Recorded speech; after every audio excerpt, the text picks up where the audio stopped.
Good morning, and this is 15.7, and I'm on page 538, and we are going to discuss cell membranes. So the membrane of a cell that separates the cell from the external environment is the cell membrane, and it is semi-permeable. It lets particles pass through the membrane either by diffusion, facilitated transport, or active transport. So these are the three methods of components going in and out of the cell membrane. So the cell membrane is semi-permeable. And the main components of a cell membrane are glycerophospholipids and sphingolipids. We discussed glycerophospholipids and sphingolipids, glycerophospholipids being polar in nature. So a cell membrane, there are two layers of phospholipids, and therefore it's a bilayer. So we can see we are looking at the composition and function of lipid bilayer. What does bilayer mean? There are two layers of phospholipids. So again, this is a recap. Separates cellular contents from the external environment. A cell membrane separates a cell from the external environment. It consists of lipid bilayer, two layers of lipid, glycerophospholipids and sphingolipids, made of two rows. Have an inner portion made of the nonpolar tail and the polar head at the outer and inner surface. So there are two layers. So every layer has a phospholipid. Every phospholipid has a positive and a negative end. So polar and nonpolar, polar and nonpolar.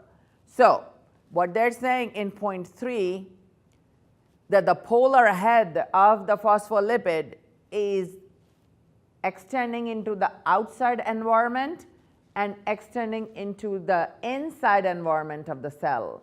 So both the environments, inside and outside, are exposed to the polar head of the phospholipid.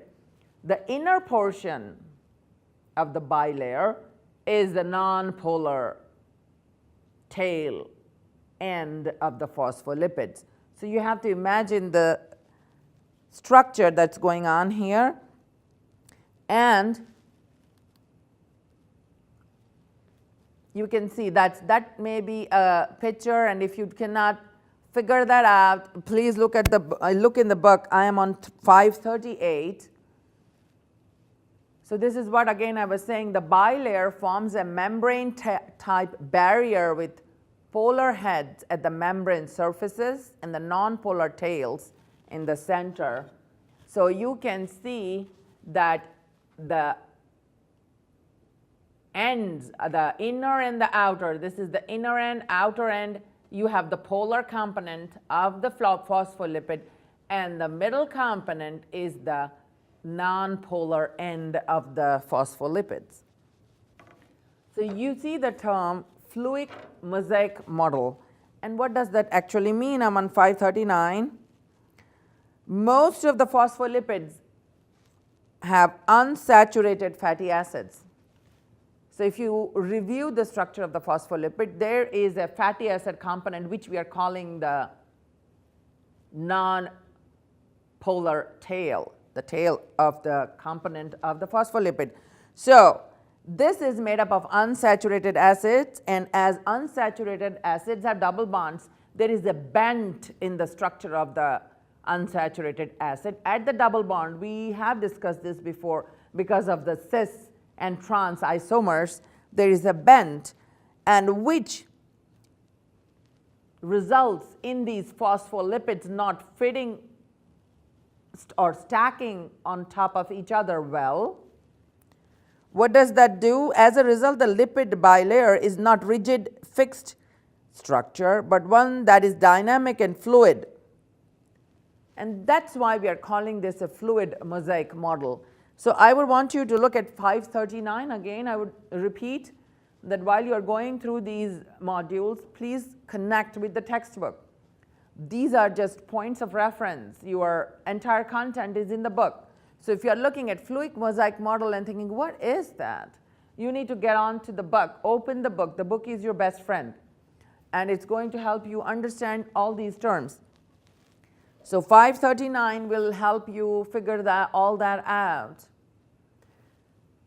Now, this is what are we discussing is what is the cell membrane? What is the composition of the cell membrane? We are saying the cell membrane is made up of phospholipids, and there's a bilayer of phospholipids, and the phospholipids have a polar and nonpolar component. So polar component is extended into the external environment of the cell and the internal, but the nonpolar components have the middle structure between the two layers. It's filled up with the nonpolar component. So that's where we are so far. Proteins and cholesterol are embedded in a lipid bilayer of phospholipids. So you have proteins and cholesterol. Here you see cholesterol. Here you see proteins. So these are components that are embedded in the bilayer. So this is the composition of the layer, the cell membrane. So it has cholesterol and proteins also embedded in that bilayer structure. Again, this is, we are repeating, contains proteins, carbohydrates, cholesterol. So there are carbohydrates are also present. If you see, there are these blue branches. These are the carbohydrates. So in addition to the glycerophospholipids, the sphingolipids, or the phospholipids that we were discussing in the layer, you also have carbohydrates, proteins, and cholesterol also present in the cell membrane. The unsaturated fats make the cell membrane fluid rather than rigid, and that's what is the fluid mosaic model. Has proteins, carbohydrates on the surface that communicate with hormones and neurotransmitters.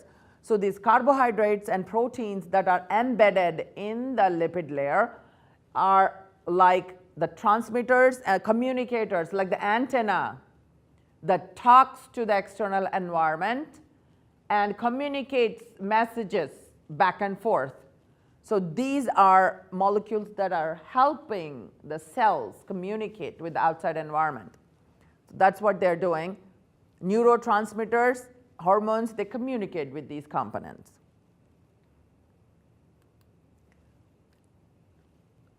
The communication is important because there is a transport component involved with the cell membrane. So the cell membrane is semi-permeable.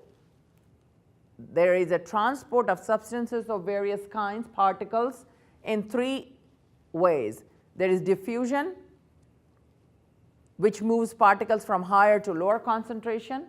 So if the external environment has higher concentration of a particle and the internal environment has lower, from higher to lower, the particles will diffuse. Facilitated transport. So these proteins that we have seen embedded in the bilipid layer, they form kind of a pathway. So if you have a ravine and you connect a rope from one end to the other to cross, that's what you can imagine the protein that is embedded, the particles of protein, they form a passage through which you can facilitate the transport of certain particles. So these protein channels provide a path, a road. Active transport is when there is against the concentration gradient. So if the concentration outside is lower, concentration inside is higher, from lower to higher, the transport will happen, and that is called active transport. So again, the cell membrane is semi-permeable, allowing transport of particles in three different mechanisms. Now this is what we are talking, diffusion. From higher to a lower, you can see there is higher concentration outside, lower concentration inside, and there is the diffusion. Here, there is a protein channel. This is like a pathway for this particle to move. And here, the particle is moving in the opposite direction of the concentration, using the channel again to move. So these embedded particles, the proteins, are helping the movement. These are the three modes of transportation through the cell membrane. Again, if you are unable to properly visualize, please look up page 540. This is a very good way to learn all the material is to look at the book. So now the study check, the transport of particles across the cell membrane from high concentration to low concentration. Which one of these three are we going to select here? So diffusion, and that's what we discussed. So this is a really good concept map. This helped me also immensely, is to see all of these together on the same. And again, if you cannot visualize, please look up the concept map. It is on page 541. And also when you're looking at these chapters with all this information, there is a component when you get to the end of the chapter, you have something called a chapter review. It takes each unit and breaks it down into the main important points. So I have learned immensely using the chapter review. So please look at the chapter review. For this particular chapter, the chapter review is on page 541. So for the cell membrane, it will say all animal cells are surrounded by semi-permeable membrane.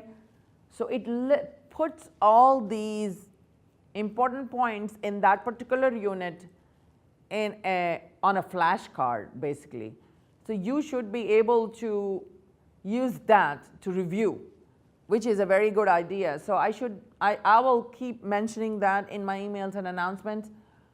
Please look at the chapter review. That's also an important way of learning.